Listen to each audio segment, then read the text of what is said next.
Hello दोस्तों, आज मैं आपको सुनाऊंगा गौतम बुद्ध की कहानी। ऐसा सभी के साथ होता है। एक दिन सिद्धार्थ ने अपने सारथी छंदक को नगर भ्रमण के लिए चलने को कहा। छंदक ने तुरंत राजकुमार के प्रिय घोड़े कंथक को तैयार किया। उस पर राजकुमार को सवार कराकर वह नगर भ्रमण के लिए चल पड़े। राजा सुधोधन ने ऐसा प्रबंध कराया था कि राजकुमार को मार्ग में कोई करुणाजनक दृश्य दिखाई न दे, ताकि उसके मन में विरक्ति की भावना उत्पन्न न हो। जिस मार्ग से उन्हें जाना जाता था उसे स्वच्छ करके सजाया गया था। उस मार्ग पर दोनों ओर सुंदर सुंदर लड़के लड़कियां खड़े थे। जब सिद्धार्थ उनके पास से गुजरते तो वो उन पर फूल बरसाते। कहीं दुख या कष्ट का नाम भी दिखाई नहीं दे रहा था। राजकुमार सिद्धार्थ भी उस समय प्रसन्न दिखाई दे रहे थे। एक एक उनकी दृष्टि कहीं दूर उठ गई। एक झुकी हुई कमर वाला वृद्ध व्यक्ति उन्हीं की ओर चला आ रहा था। उसका मुंह झुर्रियों से भरा हुआ था, आंखें अंदर को धंसी हुई थी, हाथ पैर कांप रहे थे। वह लाठी का सहारा लेकर बड़ी मुश्किल से चल पा रहा था। जरा उधर देखो छंदक, सिद्धार्थ ने उस वृद्ध की ओर संकेत करते हुए कहा। उस आदमी की ओर जिसकी कमर झुकी हुई है, मुझे बताओ कि उसे क्या हो गया है। वह इतना असुंदर क्यों है? वह ठीक से चल क्यों नहीं पा रहा है? राजकुमार, छंदक ने उत्तर दिया, वह व्यक्ति बूढ़ा हो गया है। उसकी आयु अधिक हो गई है। अधिक आयु हो जाने पर व्यक्ति ऐसे ही हो जाता है। तो क्या आयु अधिक हो जाने पर मैं और यशोधरा भी ऐसे ही हो जाएंगे? सिद्धार्थ ने चिंतित स्वर में पूछा। हम भी बूढ़े हो जाएंगे, हम भी असुंदर हो जाएंगे, हम भी ठीक से चल नहीं पाएंगे। सच यही है राजकुमार, छंदक ने उत्तर दिया। ऐसा सभी के साथ होता है। बूढ़ा हो जाने पर मनुष्य की यही दशा होती है। शरीर इसी तरह प्रकार कमजोर और असुंदर हो जाता है। सिद्धार्थ की सारी प्रसन्नता छूमंतर हो गई। उन्होंने छंदक को महल लौट चलने की आज्ञा दी। जब सिद्धार्थ अपने महल पहुँचे तो उन्होंने यशोधरा को अपनी प्रतीक्षा करते हुए पाया। उन्हें उदास देखकर यशोधरा ने पूछा, क्या बात है स्वामी, क्या आप थक गए हैं? नहीं यशोधरा, सिद्धार्थ ने एक लंबी सांस लेकर उत्तर दिया, मैं थका नहीं हूँ। बात यह है कि आज मैंने ऐसे व्यक्ति को देखा जो बहुत असुंदर तथा कमजोर था। उसका पूरा शरीर कांप रहा था, उसकी आंखें झुकी हुई थी और वह असुंदर हो गया था। छंदक कहता है वह बूढ़ा हो चुका है। बूढ़ा हो जाने पर ऐसी ही होता है। यह देखकर मेरा मन उदास हो गया। इस प्रकार तो मेरी दशा भी आगे चलकर ऐसी ही हो जाएगी। आप व्यर्थ ही दुखी हो रहे हैं। यशोधरा ने कहा, छोड़िए इस बात को, आप अपने मनोरंजन कक्ष में जाइए। पिताजी ने आपके मनोरंजन के लिए खास नर्तकी और गायिका को बुलाया है। आप वहां जाकर मनोरंजन कीजिए, आपकी सारी उदासी दूर हो जाएगी। यशोधरा की बात मानकर सिद्धार्थ मनोरंजन कक्ष में चले गए। वहां नर्तकी और गायिका ने अपने कला का भरपूर प्रदर्शन किया। उन्होंने सिद्धार्थ की उदासी को दूर करने का पूरा प्रयास किया, लेकिन सिद्धार्थ की उदासी दूर न हुई। उनकी आंखों के सामने रह रहकर वही वृद्ध व्यक्ति घूम रहा था जिसे उसने मार्ग में देखा था। वह बार बार यह सोच रहा था कि क्या बूढ़ा होने से बचने का कोई उपाय नहीं है। कुछ दिनों बाद अचानक सिद्धार्थ ने पुनः भ्रमण की इच्छा व्यक्त की। इस बार छंदक एक रथ सजा कर ले गया। रथ पर सवार होकर सिद्धार्थ पुनः नगर की ओर भ्रमण किए और चल पड़े। इस बार छंदक पूरा प्रयास कर रहा था कि राजकुमार को कोई करुणाजनक दृश्य दिखाई न दे, लेकिन जो होना होता है वह होकर ही रहता है। मार्ग में सिद्धार्थ को एक रोगी व्यक्ति दिखाई दिया। वह रोग के कारण कराह रहा था। सिद्धार्थ ने तत्काल रथ रुकवाया और छंदक से पूछा, इसे क्या हो गया है? यह इस प्रकार कराह क्यों रहा है? राजकुमार छंदक ने उत्तर दिया, इसे रोग ने घेर रखा है। यह रोग के कष्ट को सहन नहीं कर पा रहा है, इसी कारण करा रहा है, परंतु इसे रोग ने क्यों घेर लिया? सिद्धार्थ ने आश्चर्य से पूछा। छंदक ने उत्तर दिया, रोग तो बड़े बड़े स्वस्थ व्यक्तियों को भी घेर लेता है, उन्हें भी रुला देता है। इसमें आश्चर्य की कोई बात नहीं है। अपने जीवन काल में कोई न कोई रोग लगभग प्रत्येक व्यक्ति को हो ही जाता है। ओह, सिद्धार्थ बड़बड़ाए, तो रोग भी कष्ट पहुंचाते हैं। इनमें से भी कोई मनुष्य नहीं बच सकता। मैं नहीं बच सकूंगा। जब मुझे भी कोई रोग हो जाएगा तो मैं भी इस दर्द से करहाऊंगा। छंदक ने रथ को आगे बढ़ाया। थोड़ा आगे चलने पर सिद्धार्थ को एक 100 यात्रा जाती हुई दिखाई दी। उन्होंने पुनः छंदक से प्रश्न किया, वह कैसा दृश्य है? 4 व्यक्ति अपने कंधों पर जिसे लेकर जा रहे हैं। इनके पीछे कुछ लोग रोते हुए क्यों जा रहे हैं? राजकुमार, छंदक ने उत्तर दिया, यह व्यक्ति मर गया है। यह चारों इसके संबंधी है। इसके शव को उठाकर शमशान में ले जाया जा रहे हैं। जो पीछे पीछे रोते हुए जा रहे हैं वो इसके कुटुंब के लोग हैं। शमशान में इस मृतक शरीर को जला दिया जाएगा। यह व्यक्ति मर क्यों गया? सिद्धार्थ ने अगला प्रश्न किया। छंदक ने कहा, मृत्यु यह संसार का एक अटल सत्य है। मृत्यु ने आज तक किसी को नहीं छोड़ा। कोई भी व्यक्ति किसी भी समय मर सकता है। यह सुनकर सिद्धार्थ का दिमाग घूम गया। वह ठंडी सांस लेकर सोचने लगे, क्या इसी को जीवन कहते हैं, जिसमें मनुष्य को तरतराह के रोग घेर लेते हैं, जिसमें कभी भी मृत्यु का आगमन हो सकता है। मनुष्य जब बूढ़ा हो जाता है तो वह दुर्बल और असहाय हो जाता है। उसके शरीर को जलाकर भस्म कर दिया जाता है। क्या जीवन के इन भयानक दुखों से छुटकारा नहीं मिल सकता? उसका कोई तो उपाय होगा। सिद्धार्थ मन ही मन ऐसा सोच रहे थे कि तभी उन्हें एक सन्यासी दिखाई दिया। उसने भगवा वेश धारण कर रखा था। साधना और तपस्या के कारण उसका मुख मंडल चमक रहा था। उसके होठ मुस्कुरा रहे थे। सिद्धार्थ को वह संसार का सबसे प्रसन्न व्यक्ति दिखाई दिया। उन्होंने पूछा, छंदक, यह स्वस्थ और तेजस्वी व्यक्ति कौन है? छंदक ने उत्तर दिया, यह एक सन्यासी है। इसने संसार के सभी सुख त्याग रखे हैं। इसने स्वयं द्वारा अपनी इंद्रियों को वश में कर रखा है। यह अपने ईश्वर की तपस्या साधना करता है, इसलिए यह स्वस्थ, निरोग व सुंदर है। तपस्या के कारण ही इसका मुखमंडल चमक रहा है। सिद्धार्थ को जैसे अपने सभी प्रश्नों के उत्तर मिल गए। वह एकदम शांत हो गए। वह सन्यासी के दर्शन मात्र से ही उसके मन का सारा कलेश दूर हो गया।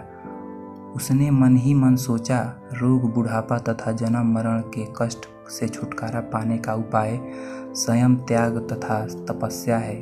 जीवन का सार सत्य की खोज करना है। संसार के सभी सुख नकली हैं। अब मैं इन झूठे सुखों में नहीं फंसूंगा। मैं उस तेजस्वी सन्यासी की तरह बनूंगा। रथ अपने पूरे वेग से दौड़ता रहा और उससे भी अधिक वेग से दौड़ता रहा सिद्धार्थ का मन। उसे बार बार उस सन्यासी का ध्यान आता था। उनके मन में विरक्ति की भावना बढ़ती जा रही थी। वो जब सिद्धार्थ राजमहल में लौटे तो उन्होंने एक शुभ समाचार मिला। यशोधरा ने स्वस्थ और सुंदर पुत्र को जन्म दिया था। दास दासियों ने सिद्धार्थ को घेर लिया और उन्हें बधाइयाँ देने लगी। उन्हें आशा थी कि सिद्धार्थ से उन्हें पुरस्कार मिलेगा, लेकिन सिद्धार्थ पर इस शुभ सूचना का कोई प्रभाव न दिखाई दिया। चारों ओर हर्ष का सागर लहरा रहा था। पूरे राजमहल में बधाइयाँ को स्वर गूंज रहे थे। वहाँ राजा सुधोधन व रानी प्रजावती तो प्रसन्नता से पागल हुए जा रहे थे। वे बधाई देने वाले को मुंह मांगा पुरस्कार दे रहे थे। कपिलवस्तु में नए राजकुमार जन्म लेने के उपलक्ष्य में नाच गाने का वह उत्सव होने लगे, लेकिन सिद्धार्थ को उनमें कोई रुचि नहीं थी। वह उदास अपने भवन में घूम रहे थे। उनके मन में संघर्ष चल रहा था। वे किसी भी उत्सव में सम्मिलित नहीं हुए। अपने नवजात पुत्र से भी मिलकर सिद्धार्थ को प्रसन्नता न हुई। उनका मन सब कुछ त्याग कर शांति व सत्य की खोज करना चाहता था। एक रात आषाढ़ की पूर्णिमा का चंद्रमा पृथ्वी पर अपनी शीतल चांदनी बिखेर रहा था। राजभवन में यशोधरा अपने पुत्र को छाती से लिपटाए सुख की निद्रा सो रही थी। दासियाँ भी अपना कार्य समाप्त करके गहरी निद्रा का आनंद ले रही थी। सिद्धार्थ अपने बिस्तर से एकाएक उठ खड़े हुए और भवन से बाहर चले गए। भवन से बाहर निकलकर वह सहसा ठिठके। उनके मन में एक बार यशोधरा और राहुल को देखने की इच्छा उत्पन्न हुई। वह वापस जाने के लिए मुड़े, परंतु जिस प्रकार कोई सर्प अपनी केंचुली का उतार कर उसी की ओर नहीं देखता, वैसे ही सिद्धार्थ ने भी अपने मोह को एक ही झटके से त्याग दिया। धीरे धीरे चलते हुए सिद्धार्थ वहां जा पहुँचे। वहां उनका सारथी छंदक सो रहा था। सिद्धार्थ ने उसे जगाया। छंदक ने चौंक कर अपनी आंखें खोली। वह निकट बंधे कंथक घोड़े ने भी हिनहिनाना सिद्धार्थ की ओर देखा। राजकुमार, छंदक ने नम्रता से आश्चर्य से कहा, आप और यहाँ? वह भी रात के इस समय? सब कुछ ठीक तो है ना? छंदक, सिद्धार्थ ने आदेश दिया, तुरंत रथ तैयार करो, मैं इसी समय राजभवन से बाहर जाना चाहता हूँ। छंदक ने ध्यानपूर्वक सिद्धार्थ की ओर देखा और वह कुछ पूछना चाहता था, परंतु पूछने का साहस न कर सका। रथ को तैयार करके वह सिद्धार्थ के निकट ले आया। सिद्धार्थ रथ पर सवार हुए तथा छंदक को नगर से बाहर वन की ओर चलने के लिए कहा। चारों ओर गहरा अंधकार था। वहाँ सन्नाटा छाया हुआ था। जंगली जीव जंतुओं की आवाज़ें कभी कभी सन्नाटे को भंग कर देती। वातावरण बहुत डरावना हो जाता। घने जंगलों के निकट सिद्धार्थ ने छंदक को रथ रोकने का आदेश दिया। रथ रुकते ही सिद्धार्थ नीचे उतर गए। सामने ही यमुना नदी अपने पूरे वेग से बह रही थी। उस समय वे अनुप्रिया नामक स्थान के निकट खड़े थे। सिद्धार्थ ने अपनी राजस्वी वेशभूषा उतार दी। साथ ही उन्होंने एक एक करके अपने आभूषण भी उतार दिए। अपने वस्त्र व आभूषण उन्होंने छंदक को दे दिए तथा लौट जाने का आदेश दिया। छंदक सिद्धार्थ के पैरों में गिरकर फूट फूट कर रोने लगा। वह हाथ जोड़कर कहने लगा, यह आप क्या कर रहे हैं राजकुमार? जब आपके माताजी व पिताजी को आपको सन्यासी बन जाने की बात का पता चलेगा तो उन पर दुखों का पहाड़ टूट पड़ेगा। रानी यशोधरा पर क्या बीतेगी? यह अपना निर्णय बदल लीजिए, मेरे साथ राजमहल लौट चलिए। नहीं छंदक, सिद्धार्थ ने सुंदर व सुगंधित बालों को काटकर कहा, मैं अब नहीं लौटूंगा। मैंने सोच विचार करके यह निर्णय लिया है। मैं सत्य व ज्ञान का मार्ग खोजना चाहता हूँ जिससे मानव शांति पा सके। तुम आंसू पोंछ लो और राजभवन लौट जाओ। छंदक को सिद्धार्थ की आज्ञा का पालन करना पड़ा। उसे सिद्धार्थ का चरण स्पर्श किए, उनके कीमती वस्त्रों व आभूषणों को रथ में रखा और कपिलवस्तु की ओर चल पड़ा। जिस समय छंदक अपने राजभवन में लौटा, सुबह व प्रकाश चारों ओर फैला चुका था। राजा सुधोधन बाग में भ्रमण कर रहे थे। जब उन्होंने सिद्धार्थ का खाली रथ देखा तो उनके माथे पर बल पड़ गए। उन्होंने क्रोध में छंदक की ओर देखा और पूछा, तुम बिना बताए सिद्धार्थ को कहाँ ले गए थे? वह इस समय कहाँ है? छंदक ने रोते हुए वह पूरी बात बता दी। फिर रथ ने सिद्धार्थ की वो कीमती वस्त्र व आभूषण लाकर उन्हें सौंप दिए। सुधोधन उन वस्त्र आभूषणों को छाती से लिपटकर फुट फुट कर रोने लगे। उन्होंने कहा, विद्वान पंडितों व ज्योतिषी की भविष्यवाणी आज सच हो गई। मेरा बेटा संसार के सभी सुखों को ठुकराकर सन्यासी बनने चला गया। रानी प्रजावती को अब इस बात की सूचना मिली तो वह पछाड़ खाकर गिर पड़ी। जब यशोधरा को पता चला तो वह भी इस बात को सहन न कर सकी। वह विलाप करने लगी, स्वामी तुम बिना कहे ही घर छोड़कर चले गए। मुझसे कम से कम एक बार मिल तो लेते। क्या मैं इस योग्य भी नहीं? मुझमें कम से कम एक बार मिल तो लेते। क्या मैं इस योग्य भी नहीं? क्या तुम्हें अपने छोटे से पुत्र का भी धन नहीं आया? कम से कम उससे तो मिलकर जाते।